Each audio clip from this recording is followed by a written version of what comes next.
One would have thought I'd be used to this by now, typing with one arm. It takes time to get used to, especially when you've spent most of your life in front of a keyboard. Muscle memory digs deep. A few years ago, I was in a car accident. I was going 60 down an empty road, coming home from a long day of overtime, when some kind of animal came charging out of the woods. Trying to avoid a collision, I swerved off the road.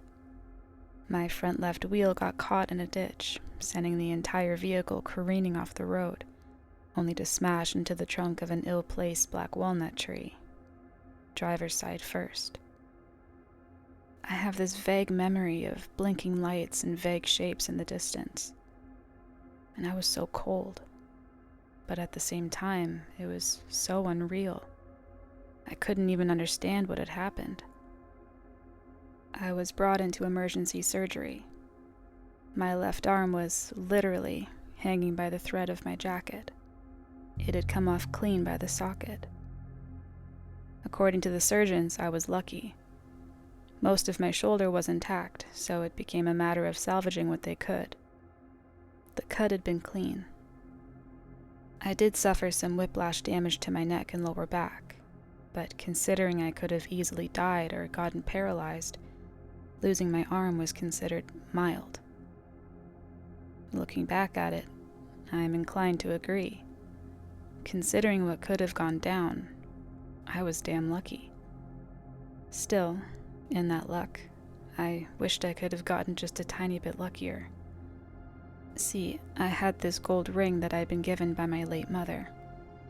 A simple thing with the engraving of a musical note on the inside. A memento of our shared love of music. We played Louis Armstrong at her funeral. That ring disappeared in the accident. Somehow, that's what bothered me the most.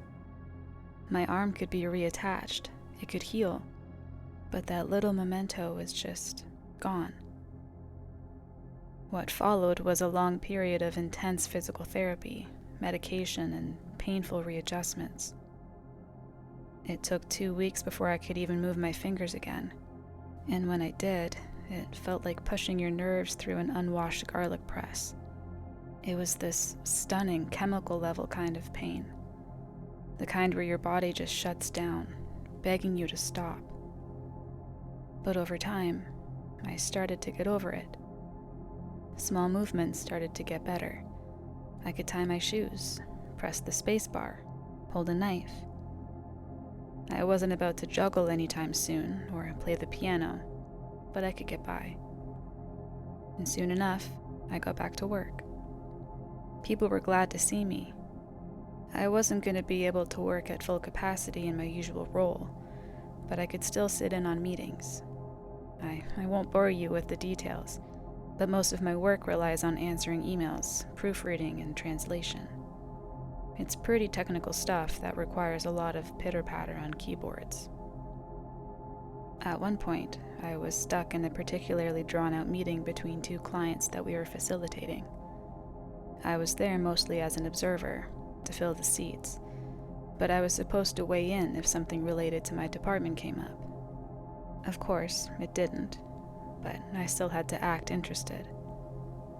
My colleague was trying to draw up a compromise between the two parties, laying out terms and conditions. Meanwhile, I was nursing a cup of coffee and waiting for the day to be over.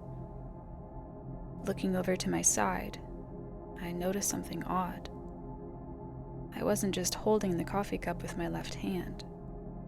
I was stroking it with my index finger, sort of like how you'd scratch a wary cat under its chin. It was a strange sensation. I was looking at my own arm, my own hand, and I couldn't feel what was happening. I couldn't feel the ceramics tapping against my finger, or the twitch of the nerve as it contracted and extended. It was just happening. An involuntary twitch, perhaps. But it didn't feel like it. It felt intended, somehow. A few similar events took place that day. Grabbing the bathroom door for a little too long, knocking over desktop decorations, suddenly letting go of my jacket as I was about to head home. It was just little things. I was still having trouble even using my arm in the first place, so these quirks didn't bother me too much. A friend of mine was giving me a ride home. I wasn't at 100% yet, and sitting behind the steering wheel felt like inviting disaster. Instead, I sat in the passenger seat, nodding off as the trees passed me by with a steady rhythm, causing me to blink. A noise pulled me back. The driver said something, but I wasn't paying attention. Turning to him, I excused myself. "Sorry, what was that?" I asked. "What are you doing?" the driver repeated. I looked over. My left hand was wrapped around the parking brake, as if ready to pull. I forced myself to let go. "Nothing," I said. "Sorry, it's nothing." "Right," he nodded. "Just don't do that." "Yeah," I agreed. "Yeah, no, sorry." That night, I was exhausted. It felt like my lungs had been robbed of breath. I felt weak and trembling. I was cold, yet feverish. Famished, but without an appetite. I went to bed early, face planting into the pillow. I had horrible nightmares, none of which I can remember. I kept waking up over and over, not being able to discern dream from reality. My bed was soaked with cold sweat, sending shiver after shiver up my spine. By the early hours of the morning, a stray ray of sunshine burned my eyes open. I was laying on my side, looking towards the window, leaning on my left shoulder. The fingers on my left hand were moving on their own. And not just moving, but bent in every which way, as if lacking bones. They were vibrating, shuddering, like wounded worms fearing a predator. I grabbed my hand, and my fingers were back to normal. I could move them as usual. For a moment, I was doubting what I'd seen. It was one thing to experience oddities, but this was unreal. I must have laid there for half an hour, just expanding and contracting my hand, begging my body to work with me. "Enough of this," I begged. "Please, enough, please." I clapped my hands, cracked my fingers, and ran them through my hair. It was fine. Nothing out of the ordinary. Right? A couple of weeks passed without any serious peculiarities. I could even work a little. There were a few oddities, like unknowingly grasping a warm cup, or my fingers pointing in all directions when in contact with cold water. Just strange little things that I could easily get control of. That was until one morning at work. We were out of coffee, so I was making myself a cup of tea instead. As the water came to a boiling point, I accidentally spilled some on my arm. The reaction was immediate. My arm whipped out to the side, throwing the pot across the room. For a moment, my arm looked like it didn't have any bones, rippling like a skin-covered liquid.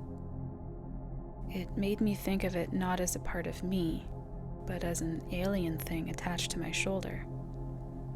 And for a brief moment, in the blink of a heartbeat, I could see my fingers grow and shrink, fingernails throbbing, like a cat throwing up a hairball. Suddenly, it stopped. Looking back, I could see one of my coworkers watching me from the other side of the room. She must have heard the crash. "You all right?" she asked. "Yeah, just got a burn," I sighed. I'll be fine." She side-eyed the broken pot on the other side of the room and nodded, not entirely convinced. As soon as she left, I looked down on my hand as if shying away from a wild animal. It was alien to me. It was something other. A twitch was one thing, but this was downright unnatural. Coming home that night, I had a weekend ahead of me. I ran my symptoms through a couple of online services. While there are a few ways the human body can trick itself, like the alien hand syndrome or phantom pains, this was different. Physical properties do not rapidly change. Then again, maybe I was imagining it. I decided to do something crazy, an experiment. I wanted to recreate what happened in the break room. I boiled up some water and poured it into a cup. I held my left hand over my sink, grabbing the cup with my right. I stood there, trying to calm myself. I wasn't insane. This was a rational thought that I had to play out in order to eliminate an outlandish possibility. I prepped a cold pack and ran the tap. Then, taking a deep breath, I poured some of the boiling water on my left hand. 12 fingers. My hand split into 12 fingers, lined with raw, open wounds. My wrist rolled, like a cobra fixing its eyes on a prey animal. This was no longer an arm. It was a nest of flesh-colored snakes. My mind blanked. I fell backwards, smacking at my arm as if trying to kill it. I couldn't feel a thing. It's as if all sense of touch ended at my shoulder. I crawled backwards on the floor, trying to wave my arm away, but it clung to me like a parasite fixed on my shoulder. Seconds later, a searing pain ran up my arm. Looking down on my hand, it looked as it always had. It was just a hand with a burn. I could barely feel it through the pounding in my chest. Every noise in the room was overshadowed by my pulse. I ran my hand under the tap and wrapped a cold pack around the wrist.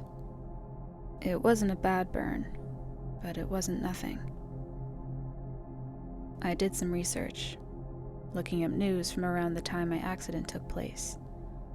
There were a couple of reports, but nothing out of the ordinary. A domestic call, a brawl at a local restaurant, a couple of missing pets.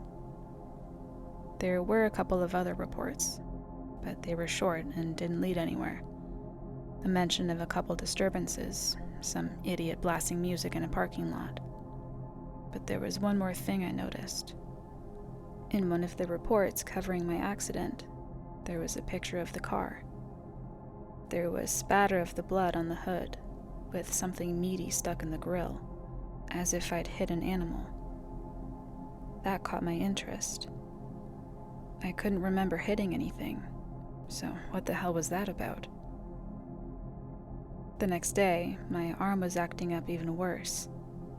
It kept getting cold, as if circulation was cutting in and out. Before heading out, I wrapped it up in bandages, partly because of the cold sensation and partly because I just didn't trust it.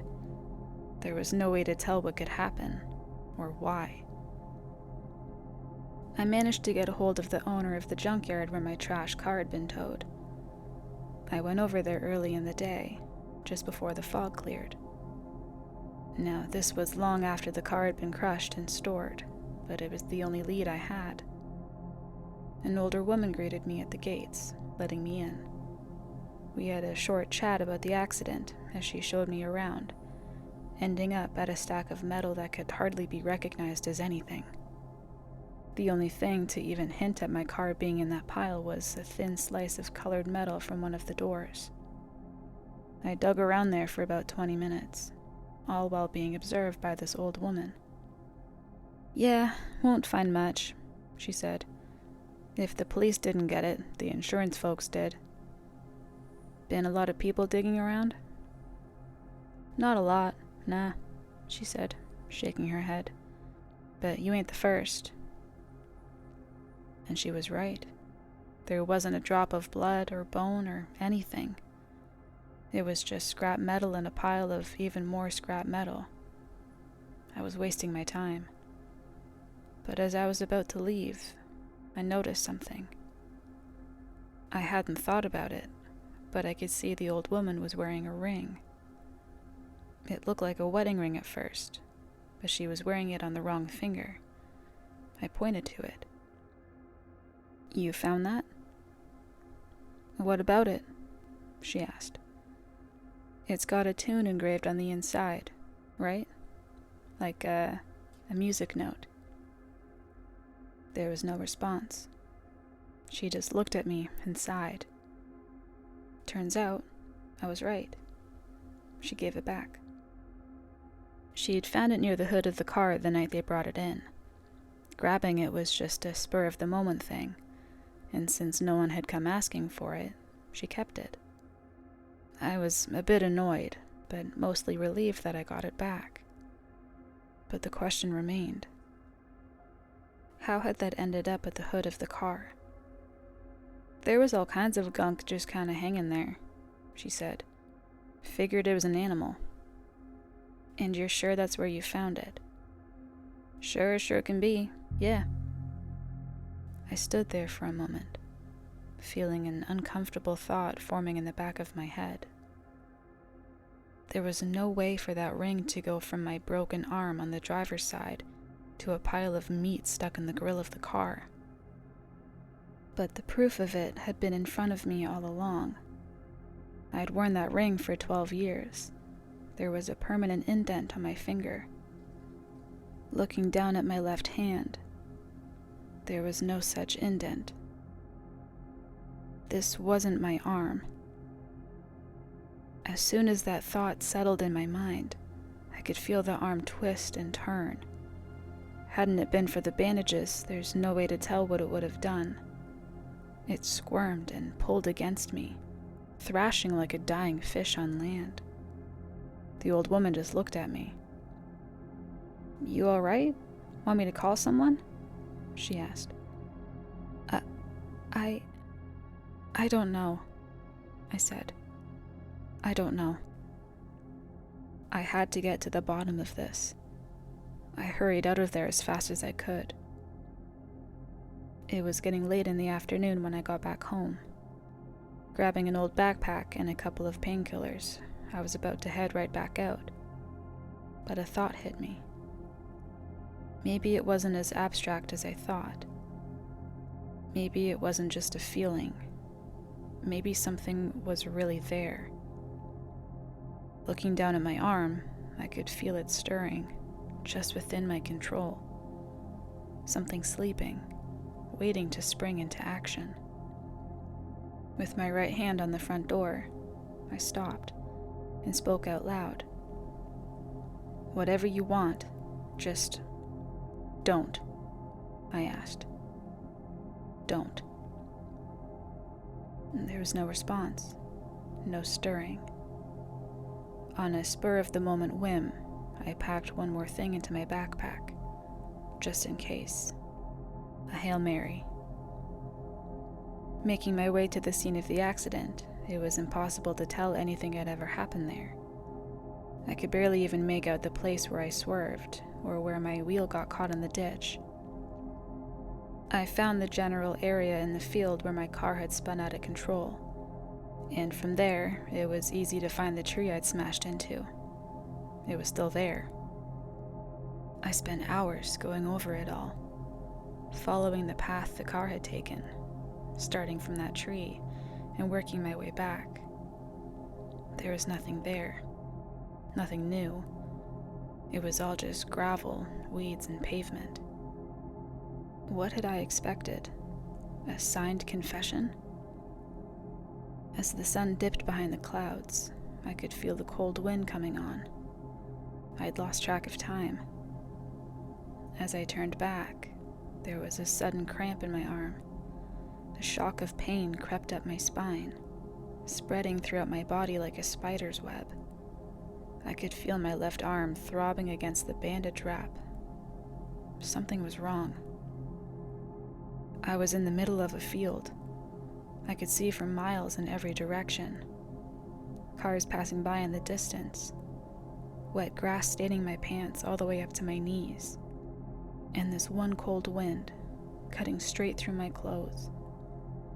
I shivered, but my left arm didn't. Taking a step back towards where I came from, another shot of pain struck me. This one tripped me, sending me face first into the grass. It knocked the air out of my lungs.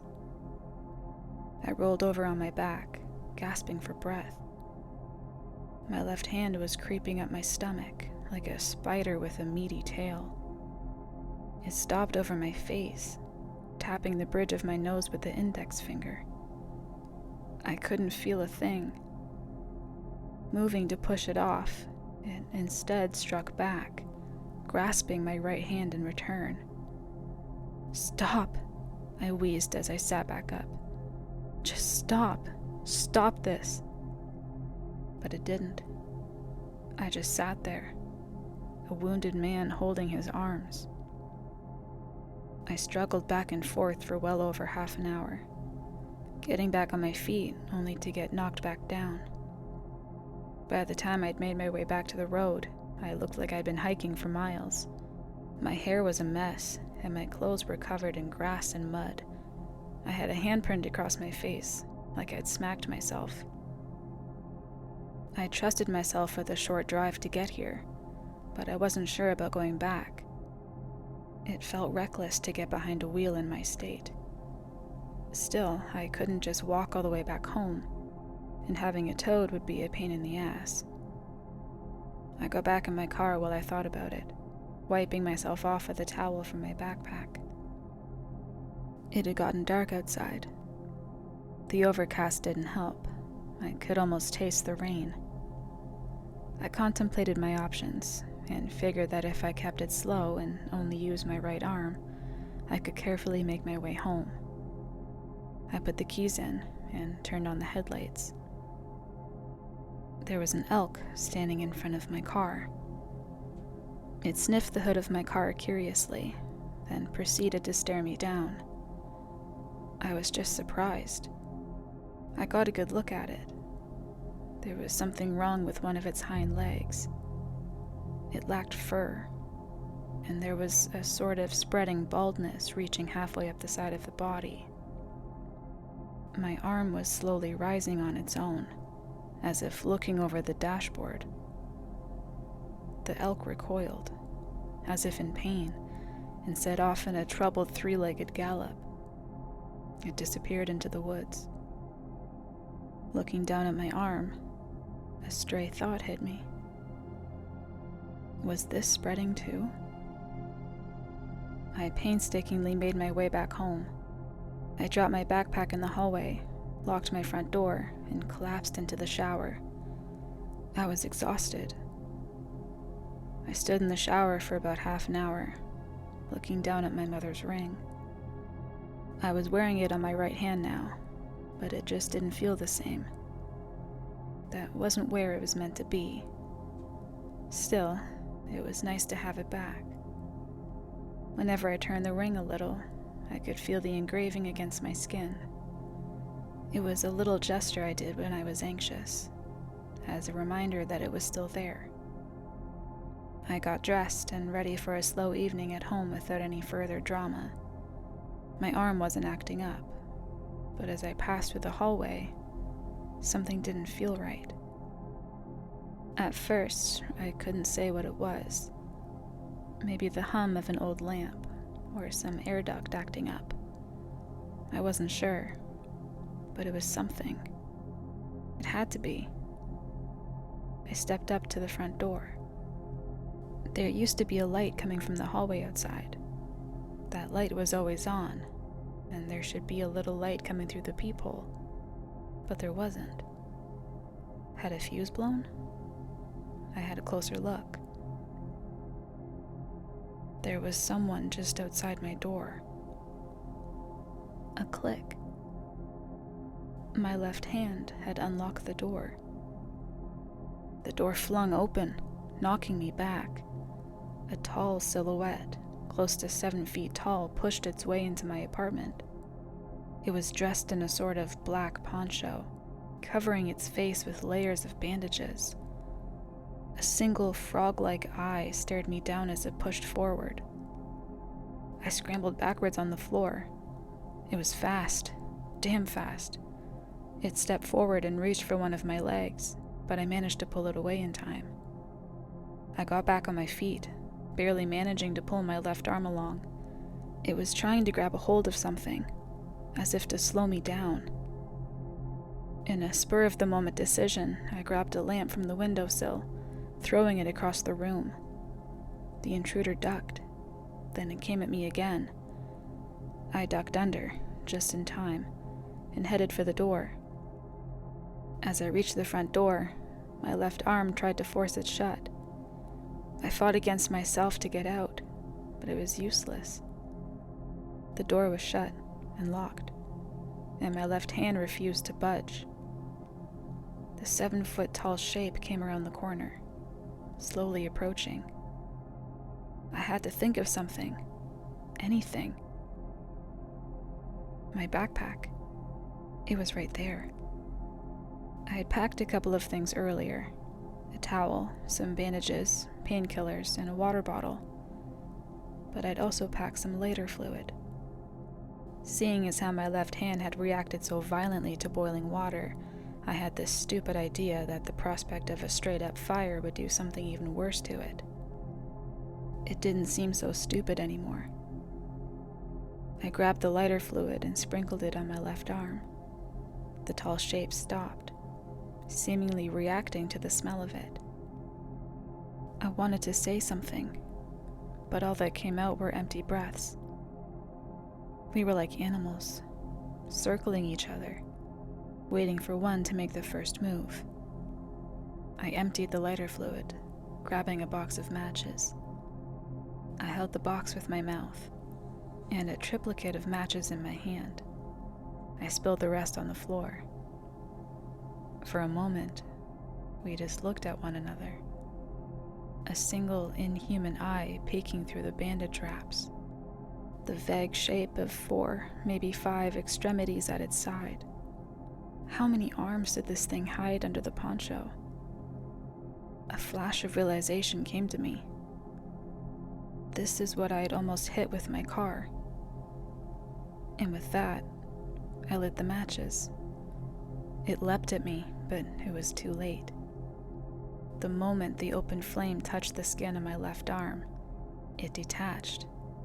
The open nerves just let go of me, and the thing fell off my body. It squirmed on the floor like a dying animal, grasping at whatever its fingers could reach. Adrenaline forced me out the door. A heartbeat behind me. The 7-foot-tall figure scooped up my burning arm and pushed past me. Within seconds, it was gone, leaving me with an open wound in the stairwell, smelling of lighter fluid. One of the neighbors called for help. I didn't even notice how much blood I was losing, but it was bad. They sent me back into emergency surgery, this time without an arm to reattach. It was deemed that the wound was self-inflicted, a result of some stress-induced psychosis. I wanted to agree, but I saw what I saw. I've been trying to convince myself otherwise, but I lived this. This wasn't any other life but mine. I've since learned to live with a full prosthetic. It's not much, but I can trust it. And I can wear my mother's ring the way it's supposed to be. It's starting to make an indent on the synthetic skin. I don't like to think about what would have happened if I'd let that thing stay on. But just a couple of weeks ago, I got an answer. I was stuck in traffic, looking out over the fields, when I saw a group of elk in the distance. One of them had no fur. None at all.